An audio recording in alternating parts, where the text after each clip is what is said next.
They always told me I could be whatever I wanted. I find that I have evolved into something new. The fire blazing as a storm outside shakes the trees. Something like a giant branch hits my window. Less than likely, maybe a tornado,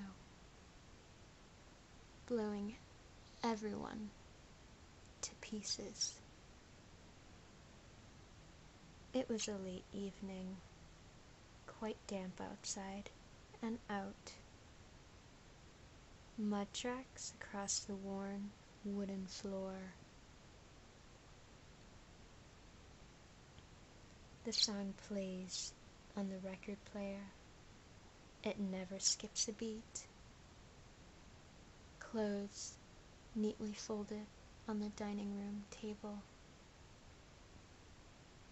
Dim lighting. As the sparks dance, they flicker. Images dance across the walls in pitiful despair. A couple of damsels in distress, fighting over a glass of wine, over a coffin. Sometimes I sit and think of the most colorful things into the moonlight when it shows through the curtains. I like to open them late at night when I know the light will brighten the room with beautiful glory. I feel like an astronaut in space, sitting as if right at my feet.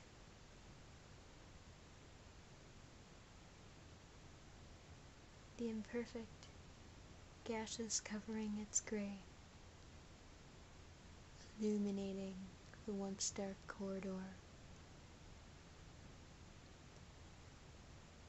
Explore these images, alone in this big room. A spacious house full of the most wonderful memories. Childhood stories. Early morning breakfasts. A full family Christmas. The pictures align on the walls of a tree of family dinners. Roaming kids and honest mistakes. What did they tell her that night on the 4th of July when things are not at all what they seemed?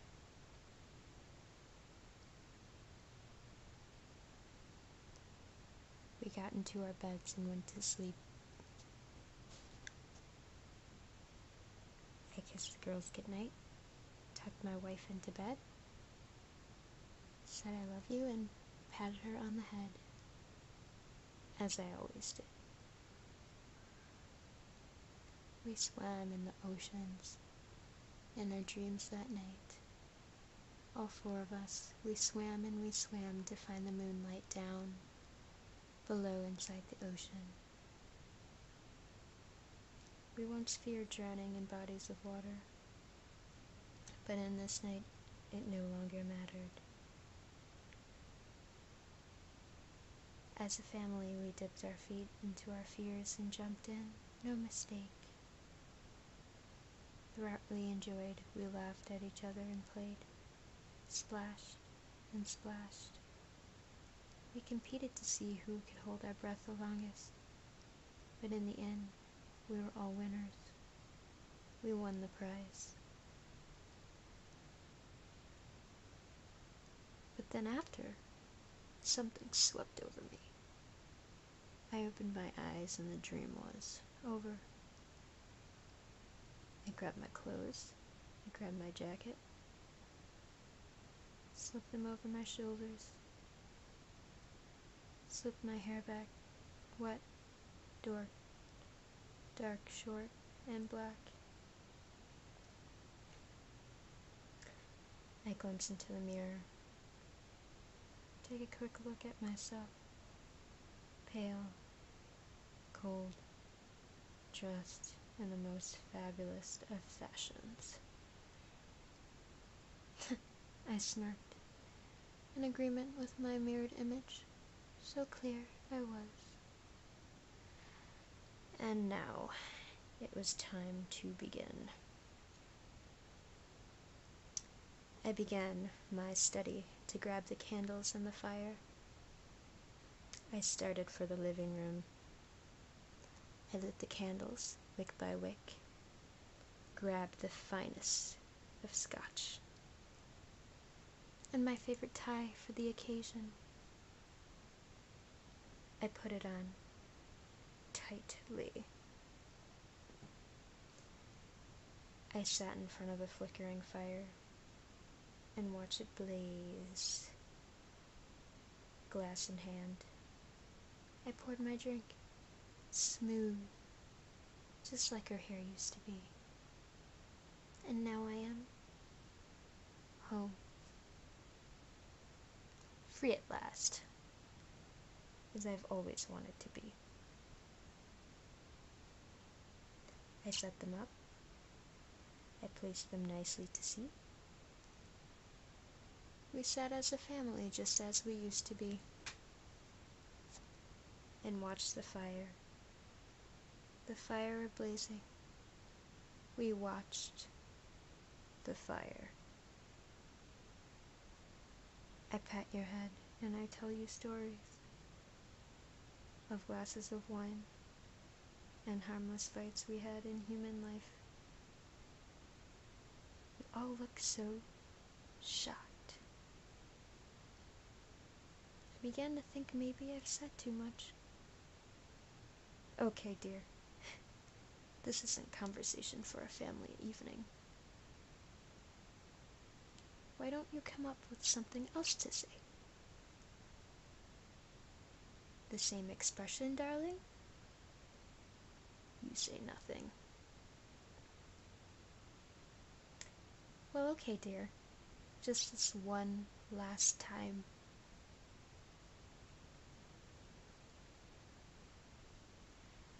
There once was a man who lived in a beautiful mansion of Wood Creek Hill. He once had a beautiful family, a wife named Anne, a daughter named Claire, and another named Darla. They always told him he could be whatever he wanted. He found that he evolved into something new.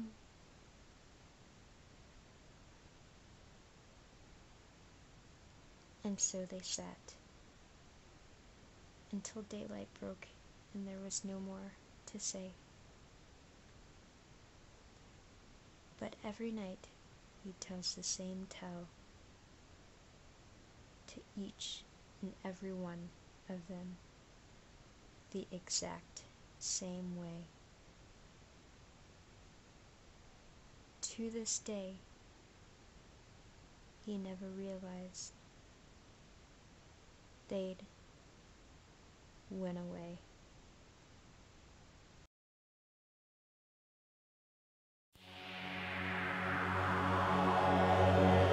Warning, self-destruct is on.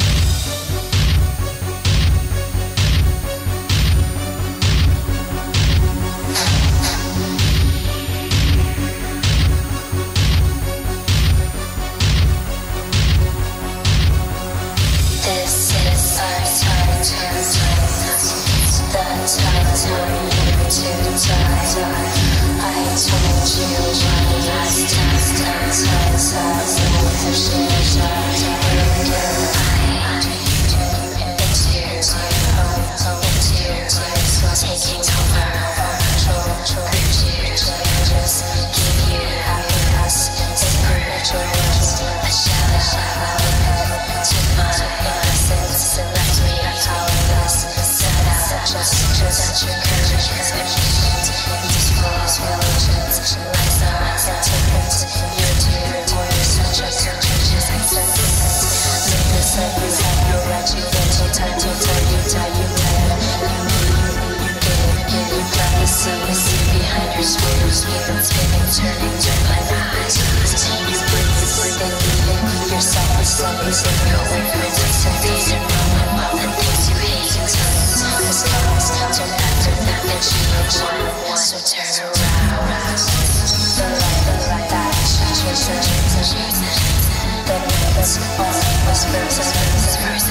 We shall awake.